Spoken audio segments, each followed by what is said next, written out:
Consequências do pecado. Cativada pelo discurso persuasivo da serpente, Eva não previu as consequências de longo alcance do caminho que havia escolhido seguir. Comer do fruto proibido não era tão significativo quanto o que representava. Com esse ato de desobediência, Eva quebrou sua lealdade a Deus e assumiu uma nova lealdade, a de Satanás. Gênesis 3 descreve a queda de Adão e Eva e algumas de suas consequências mais trágicas. De uma perspectiva teológica, ambos foram acometidos de teofobia, medo de Deus, e se esconderam do Senhor. A partir de uma avaliação psicossocial, sentiram vergonha de si mesmos e começaram a se acusar mutuamente. Do ponto de vista físico, suavam, sentiam dor e, por fim, morreriam. E de uma perspectiva ecológica, o mundo natural havia se deteriorado. O Jardim do Éden não mais era o lugar bonito e agradável que costumava ser. Ao testemunharem no murchar da flor e no cair da folha os primeiros sinais da decadência, Adão e sua companheira choraram mais profundamente do que as pessoas costumam chorar pelos seus mortos. A morte das débeis e delicadas flores era realmente um motivo para a tristeza.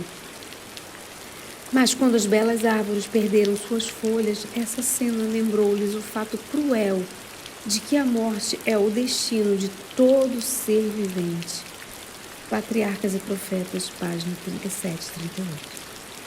Adão e Eva não morreram de imediato, no sentido de terem deixado de viver, mas naquele mesmo dia receberam sua sentença de morte. O Senhor disse a Adão: no suor do seu rosto você comerá o seu pão até que volte à terra, pois dela você foi formado, porque você é pó e ao pó voltará. A queda trouxe consequências trágicas para a humanidade, como a morte. O fato doloroso é que temos sofrido as consequências do que aconteceu no Éden. No entanto, podemos ser gratos porque, por meio de Jesus e da sua cruz, temos a esperança de vida eterna, sabendo que o pecado jamais se levantará novamente. A primeira promessa do Evangelho. Gênesis 3 descreve a terrível tragédia que afetou o mundo. Tudo mudou e Adão e Eva puderam ver a diferença entre o que o mundo costumava ser e o que havia se tornado. Mas, em meio à frustração e ao desespero, Deus proporcionou segurança para o presente e esperança para o futuro. Primeiro, amaldiçoou a serpente ao declarar: porém inimizade entre você e a mulher, entre a sua descendência e o descendente dela. Este lhe ferirá a cabeça e você lhe ferirá o calcanhar. A palavra inimigo sugere não apenas uma controvérsia cósmica de longa duração entre o bem e o mal, mas também uma aversão pessoal ao pecado, implantada pela graça de Deus na mente humana. Por natureza, somos transgressores e escravos do pecado. No entanto, a graça que Cristo implanta na vida cria inimizade contra Satanás. É nessa inimizade, uma dádiva do Éden, que nos permite aceitar sua graça salvadora. Sem a graça que converte e o poder que renova, seríamos cativos de Satanás, sempre cumprindo as suas ordens. Deus usou um sacrifício para ilustrar a promessa messiânica. Quando Adão, de acordo com as especiais determinações de Deus, fez uma oferta pelo pecado, foi para ele a mais dolorosa cerimônia. Sua mão devia se levantar para tirar a vida que somente Deus podia dar e fazer uma oferta pelo pecado. Pela primeira vez teria que testemunhar a morte. Ao olhar para a vítima ensanguentada, contorcendo-se na agonia da morte, ele devia contemplar pela fé o Filho de Deus a quem a vítima prefigurava e que devia morrer em sacrifício pelo ser humano. Sabendo que morreriam, Adão e Eva deixaram o jardim do Éden mas não saíram nus e nem com vestes de folha de figueira. Deus fez roupas de peles para eles e os vestiu, um símbolo de sua veste de justiça. Desde o Éden, o Evangelho havia sido revelado à humanidade. Estudos sobre as experiências de quase morte sugerem que pessoas morrem, pois o coração para de bater. Porém, elas voltam à vida com histórias sobre flutuar em outro reino, ver um ser de luz e encontrar parentes mortos. Muitos, mesmo cristãos que não entendem a verdade sobre a morte, acreditam que essas histórias provem a imortalidade da alma. Porém, e esse deveria ser o alerta mais claro de que algo está errado, muitos que têm essas experiências afirmam que os seres que conheceram durante as experiências quase mortes lhes disseram palavras de conforto, mas não disseram nada sobre a salvação em Cristo, nem sobre o pecado e o julgamento. Nessas experiências, os cristãos não deveriam ter recebido ensinos cristãos? No entanto, o que ouvem soa como dogma da nova era, o que explicaria porque eles saem menos inclinados ao cristianismo do que antes de morrer. Por que muitos que creem que suas experiências quase mortes foram uma prévia do céu jamais receberam qualquer teologia cristã enquanto estiveram lá, em contraste com o sentimentalismo da nova era? Porque foram enganados pelo mesmo que enganou Eva no Éden, e com a mesma mentira. Morte em um mundo de pecado. Esboço. Resumo da lição 2. Deus criou um mundo perfeito, sem pecado, mal, violência, insegurança, doença e morte. Ele é o Deus da vida, a fonte da vida, o doador da vida.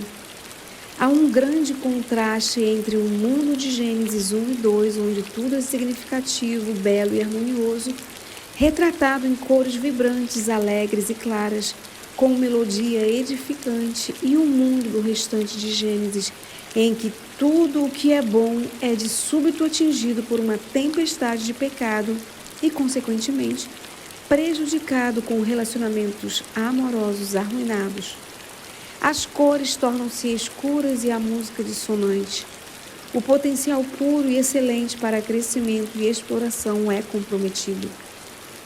No entanto, em sua misericórdia, Deus foi em busca da humanidade e ofereceu esperança e uma solução para o problema do pecado e da morte.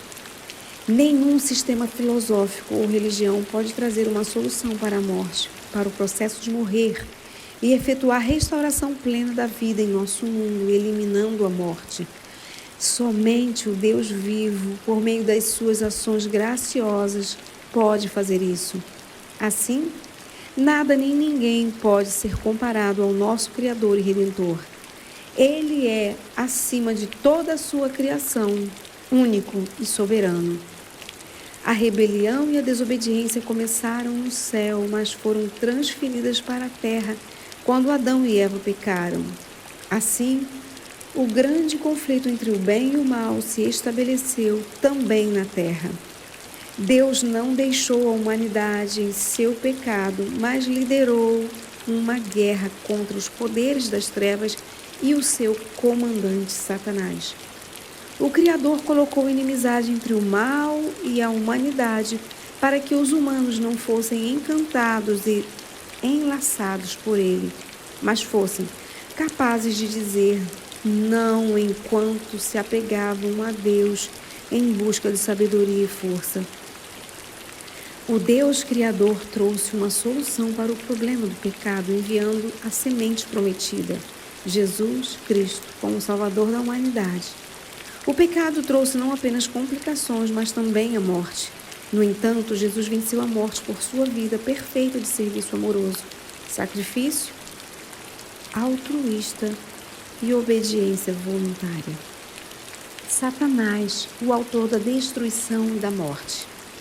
Não foi Deus, mas a serpente que introduziu a desconfiança acerca de Deus no coração humano e fez da morte parte de nosso destino.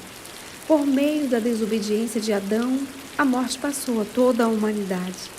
Assim, a morte é um componente integrante da nossa existência nesse mundo pecaminoso. Salomão diz: os vivos sabem que vão morrer, mas os mortos não sabem nada. A morte é um intruso e nosso inimigo. Houve um tempo em que a morte não existia, nem estava presente no mundo. Expressando esse ponto, Gênesis 2, 5 e 6 contém uma expressão curta, mas extremamente significativa. Ainda não. Houve um tempo em que ainda não havia espinho, ainda não havia trabalho penoso, ainda não havia dificuldades agrícolas e chuvas. Esse verso de transição aponta para Gênesis 3, no qual as coisas mudaram drasticamente. A morte veio como resultado de se afastar de Deus e viver uma vida autônoma, independente dele. Você é pó e ao pó voltará. Deus advertiu especificamente o primeiro casal contra a desobediência à sua palavra e que o resultado culminaria em devastação e tragédia, a saber, a morte. Você certamente morrerá. Satanás contradisse Deus ao declarar: é certo que vocês não morrerão. Observe que a serpente sabia exatamente o que Deus havia dito antes a Adão no jardim do Éden e o negou com as mesmas palavras, incluindo: é certo, como vemos na frase, é certo que vocês não morrerão. Assim, o leitor é alertado para o fato de que nossos primeiros pais lidavam com Satanás e não com um mero réptil, pois a serpente falou e se opôs diretamente a Deus. O Senhor usou é certo ou certamente, e Satanás também enfatizou isso. O diabo então apoiou sua afirmação com duas mentiras: os olhos de vocês se abrirão, ou seja, vocês obterão perspectivas especiais, se tornarão sábios e, como Deus, vocês serão conhecedores do bem e do mal, ou seja, capazes de decidir o que é bom e o que é mal. Satanás, um mestre das intrigas, apresentou a desobediência como uma questão de liberdade e lucro. Ao comer, Adão e Eva experimentaram de fato a abertura da sua visão. Mas seus olhos foram abertos de forma diferente do que imaginavam. Eles perceberam que haviam perdido o que tinham antes. Sua pureza e inocência desapareceram e viram que estavam nus. Essa nudez era mais do que nudez física. Por quê? Eles também estavam nus antes, mas não se envergonhavam. E quando Deus os visitou e perguntou ao homem: onde você está? Adão respondeu que se escondeu, porque estava nu. Para ser claro, naquela situação eles não estavam fisicamente nus, pois estavam cobertos com roupas de folha, de figueira. Eles estavam moralmente nus, porque pela primeira vez sentiram culpa. A segunda promessa de Satanás também foi uma mentira. Adão e Eva não se tornaram como Deus por meio do conhecimento do bem e do mal, pois Deus não conhece o mal por experiência. Ele nunca pecou. Mas Adão e Eva perderam o que tinham, a capacidade de discernir distintamente entre o bem e o mal.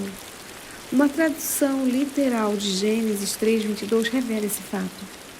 Eis que os humanos eles não se tornaram, eles eram como um de nós, sabendo, discernindo entre o bem e o mal. Mas agora, como Deus, conhecendo o bem e o mal, mas agora vocês serão como Deus, conhecendo o bem e o mal, discernindo a verdade da mentira. Assim, Adão e Eva perderam não apenas sua integridade, mas também a capacidade de saber o que era certo e errado. A partir de então, precisariam da revelação divina para saber o que era bom e o que era mal. Eles dependeriam do poder espiritual de Deus, um poder externo que deveria ser recebido por meio da comunhão para poder fazer o que era certo. Enganada pela serpente. Gênesis 3 é um exemplo claro da psicologia da tentação. Deus havia advertido Adão e Eva de que, se comessem do fruto proibido, morreriam. E, assumindo a forma da serpente, Satanás usou várias estratégias retóricas para levar Eva a pecar. Primeiro, ele generalizou a proibição específica de Deus ao perguntar: é verdade que Deus disse, não comam do fruto de nenhuma árvore do jardim? Eva contra-argumentou que a proibição se referia apenas àquela árvore específica, pois, se alguma vez comessem dela ou a tocassem, morreriam. Então, Satanás contradisse a declaração de Deus, afirmando categoricamente: é certo que vocês não morrerão. Por fim, Satanás acusou Deus de suprimir deliberadamente de Eva e de Adão conhecimento essencial. Deus sabe que no dia em que dele comerem, os olhos de vocês se abrirão, e como Deus, vocês serão conhecedores do bem e do mal. A curiosidade de Eva a levou ao terreno encantado de Satanás. Ali, ela foi forçada a decidir se permaneceria fiel à ordem restritiva de Deus ou se cederia aos apelos sedutores de Satanás. Ao duvidar da palavra divina, usou seus próprios sentidos, o método empírico, o da observação pessoal, para decidir entre as duas declarações conflitantes. Primeiro, ela viu do ponto de vista dietético. A árvore era boa para se comer. Segundo, do ponto de vista estético, viu que era agradável aos olhos. Terceiro, partindo de uma análise lógica, a árvore era desejável para dar entendimento. Portanto, de seu ponto de vista, ela tinha boas razões para dar atenção às palavras da serpente e comer da árvore proibida. Infelizmente, foi isso que ela fez. Alguns argumentam que todas as formas de conhecimento são válidas, desde que retenhamos o que é bom. Mas as experiências trágicas de Adão e Eva no Jardim do Éden demonstram que o conhecimento em si pode ser muito prejudicial. Há algumas coisas sobre as quais definitivamente é melhor não saber. Declarações sob tensão. O mundo criado pelo Senhor era perfeito. A morte era desconhecida para Adão e Eva. Nesse contexto, Deus advertiu: de toda árvore do jardim você pode comer livremente, mas da árvore do conhecimento do bem e do mal você não deve comer. Porque no dia em que dela você comer, certamente você morrerá. Gênesis 2, 16 e 17. Algum tempo depois dessa advertência divina, Satanás assumiu a forma de uma serpente e também entrou no Éden. Eva viu a serpente comer alegremente o fruto proibido e não morrer. Ele próprio havia comido do fruto proibido. Patriarcas e Profetas, página 30. Ele próprio havia comido do fruto proibido e nada lhe aconteceu. Da perspectiva da lógica humana, o argumento da serpente soou muito mais convincente do que a palavra de Deus. Primeiro, não havia evidência no mundo natural até aquele momento da existência do pecado e da morte. Segundo, a serpente estava comendo o fruto proibido e o apreciava. Então, por que Eva deveria se conter para não fazer o mesmo? A ordem de Deus parecia ser restritiva demais e sem sentido. Infelizmente, ao decidir entre as duas declarações conflitantes, Eva ignorou 3 princípios básicos. Primeiro, a razão humana nem sempre é a maneira mais segura para se avaliar questões espirituais. Segundo, a palavra de Deus pode parecer ilógica e sem sentido para nós, mas é sempre correta e confiável. 3. Há coisas que não são mais nem erradas em si mesmas, mas Deus as escolheu como testes de obediência. Devemos estar cientes de que a experiência de Adão e Eva não é caso único. Todos os dias precisamos decidir entre a palavra de Deus, que pode ser impopular, e os apelos sedutores da nossa cultura. Nossa escolha terá consequências eternas. Consequências do pecado. O pecado é uma maldição que traz consequências terríveis. É como uma avalanche. Aparentemente começa como nada e então quebra e derruba tudo que é belo, valioso e importante e destrói a vida completamente. É apenas uma questão de tempo para que essa força destruidora se torne claramente visível. Onde há pensamento errado, segue-se automaticamente que também haverá mau comportamento.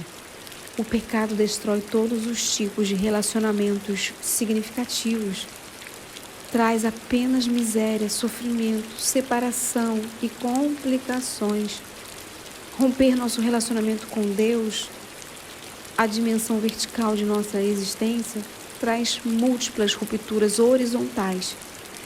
Dizer não a Deus é a causa de muitas consequências pecaminosas. A ruptura em nosso relacionamento com Deus leva a um relacionamento quebrado com o eu. Assim, a natureza de Adão e Eva foi corrompida como consequência do pecado. Eles viviam como uma consciência de culpa, vergonha, bem como um sentimento de degradação e derrota. O pecado, a desobediência, levou Adão e Eva a ter medo de Deus em vez de permitir que desfrutassem de sua companhia. O pecado, a desobediência, levou Adão e Eva a culpar os outros por seu fracasso.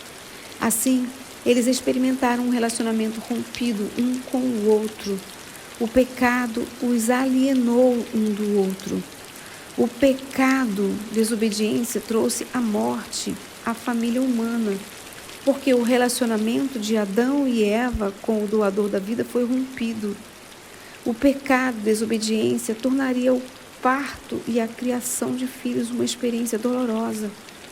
O pecado, desobediência, tornaria o casamento uma experiência de luta pelo domínio e supremacia, fazendo com que deixasse de ser um relacionamento amoroso, carinhoso, emocional e íntimo entre os parceiros heterossexuais iguais.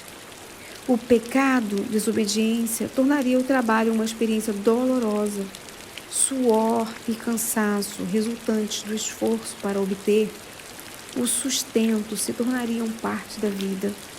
O pecado, desobediência de Adão e Eva resultou no prejuízo do seu senso do que era bom e na perda da sua capacidade de discernir entre o bem e o mal. O pecado, desobediência, quebrou o relacionamento de Adão e Eva com a natureza. Como resultado, o solo produziria espinhos e cardos. O pecado, desobediência, trouxe violência, dor, ódio, poligamia. Para mais detalhes sobre esse tema da natureza do pecado, suas consequências e o plano redentivo de Deus, veja as próximas lições. Gênesis 3 é um modelo para se entender a natureza do pecado e da salvação. Nesse capítulo, todo o Evangelho já está presente, como é visto na graça imerecida que flui do Calvário para Adão e Eva. A solução divina. A esperança aparece contra toda desesperança.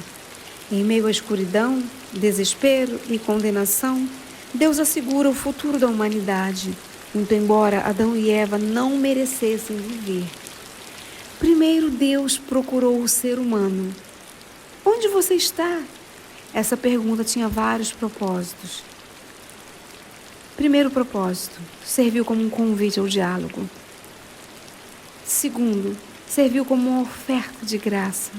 Deus clamou por seus filhos perdidos e desaparecidos, a fim de fornecer uma solução muito cara para a situação deles. Terceiro, serviu para ajudá-los a perceber e entender sua atitude em relação a Deus após o pecado. Isso é, em vez de desfrutar de sua presença, eles se esconderam dele. 4. Serviu como um juízo, julgamento investigativo que foi realizado porque eles eram responsáveis por suas ações passadas em relação a Deus como ser criador e seu juiz. Deus proveu uma vestimenta real. Como a nudez do primeiro casal foi mais do que um fenômeno físico, segue-se por analogia que as vestes de Deus representavam mais do que roupas físicas.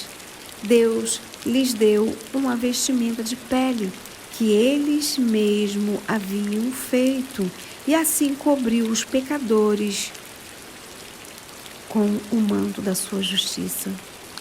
A solução para o problema do pecado é o Messias.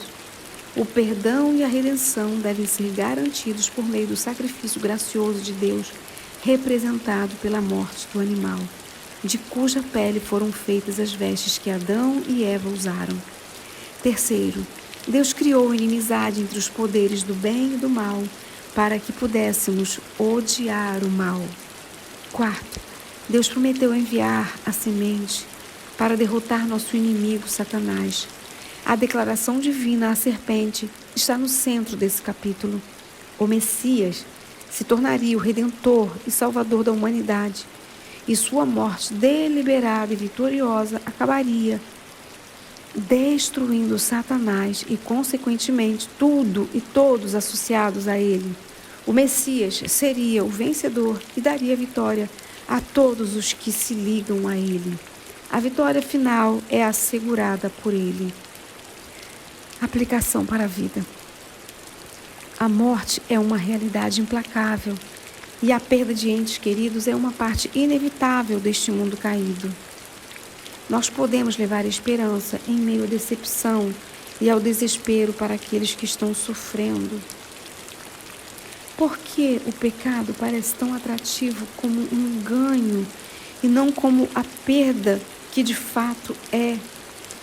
O que é tão enganoso na natureza do mal? Estamos todos condenados à morte porque somos pecadores. Como a morte de Jesus derrotou a segunda morte para que possamos viver eternamente? Ele tomou o nosso lugar. Declarações sob tensão. O mundo criado pelo Senhor era perfeito. A morte era desconhecida para Adão e Eva. Nesse contexto, Deus advertiu: de toda árvore do jardim você pode comer livremente, mas da árvore do conhecimento do bem e do mal você não deve comer. Porque no dia em que dela você comer, certamente você morrerá. Gênesis 2, 16 e 17. Algum tempo depois dessa advertência divina, Satanás assumiu a forma de uma serpente e também entrou no Éden. Eva viu a serpente comer alegremente o fruto proibido e não morrer. Ele próprio havia comido do fruto proibido. Patriarcas e Profetas, página 30. Ele próprio havia comido do fruto proibido e nada lhe aconteceu. Da perspectiva da lógica humana, o argumento da serpente soou muito mais convincente do que a palavra de Deus. Primeiro, não havia evidência no mundo natural até aquele momento da existência do pecado e da morte. Segundo, a serpente estava comendo o fruto proibido e o apreciava. Então, por que Eva deveria se conter para não fazer o mesmo? A ordem de Deus parecia ser restritiva demais e sem sentido. Infelizmente, ao decidir entre as duas declarações conflitantes, Eva ignorou 3 princípios básicos. Primeiro, a razão humana nem sempre é a maneira mais segura para se avaliar questões espirituais. Segundo, a palavra de Deus pode parecer ilógica e sem sentido para nós, mas é sempre correta e confiável. 3. Há coisas que não são mais nem erradas em si mesmas, mas Deus as escolheu como testes de obediência. Devemos estar cientes de que a experiência de Adão e Eva não é caso único. Todos os dias precisamos decidir entre a palavra de Deus, que pode ser impopular, e os apelos sedutores da nossa cultura. Nossa escolha terá consequências eternas. Morte em um mundo de pecado. Assim como por um só homem entrou o pecado no mundo e pelo pecado veio a morte, assim também a morte passou a toda a humanidade, porque todos pecaram. Romanos 5:12. Cristo foi o agente divino por meio de quem Deus trouxe o universo e o mundo à existência. Mas quando Deus Pai conferiu honra especial a Cristo e anunciou que juntos criariam este mundo, Lúcifer ficou com inveja e ciúme de Jesus Cristo e conspirou contra ele. História da Redenção, página 10. Ao ser expulso do céu, Satanás decidiu destruir a felicidade de Adão e Eva na terra e assim causar tristeza no céu. Ele imaginou que, se pudesse de alguma forma induzi-los à desobediência, Deus faria provisão pela qual pudessem ser perdoados e então ele e todos os anjos caídos teriam uma oportunidade de participar da misericórdia de Deus.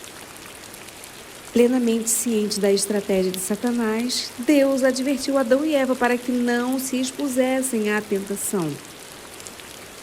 Isso significa que, mesmo quando o mundo ainda era perfeito e irrepreensível, já havia restrições claras às quais os seres humanos deviam obedecer.